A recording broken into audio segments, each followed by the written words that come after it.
Peshawar high court में दरियाओं में हिफाजती इक़दामात यकीनी बनाने की दरख्वास्त पर समाअत हुई।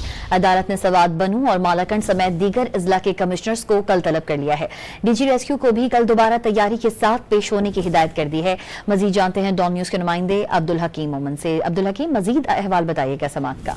जी बिल्कुल, आज एक दरखास्त दायर की गई थी पेशावर हाई कोर्ट में कि दरिया के किनारों खैबर पख्तूनख्वा में जो गैर कानूनी तौर पर तजावजात खड़ी कर दी गई है वो इंसानी जानों के लिए इंतहाई खतरनाक साबित हो रहे हैं। तो पेशावर हाई कोर्ट में आज इसकी समाअत हुई। समाअत chief justice Peshawar high court S M Atiq Shah और जस्टिस फहीम वली ने की। समाअत के दौरान डीजी रेस्क्यू 1122 भी पेश हुए, जबकि दीगर हुकाम भी पेश हुए। समाअत के दौरान चीफ जस्टिस ने इख्तिसार किया कि ये वाकयात क्यों रोनुमा होते हैं, बिलखुसूस जो स्वात का वाकया रोनुमा हुआ है, जहाँ पे कुल मुख्तलिफ वाकयात में सिर्फ स्वात में 17 अफराद लुक़मा अजल बने।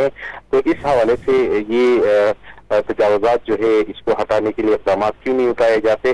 तो इसी इस्तफसार के बाद केस की समाअत कल तक मुलतवी कर दी गई है और कल मलकन यही खान कुहाट और केस के कमिश्नर्स को भी तलब कर लिया गया है, जबकि डीजी रेस्क्यू 1122 की भी तलब कर लिया गया है और ये साथ हुक्म दिया है कि तैयारी के साथ कल अदालत में पेश हो।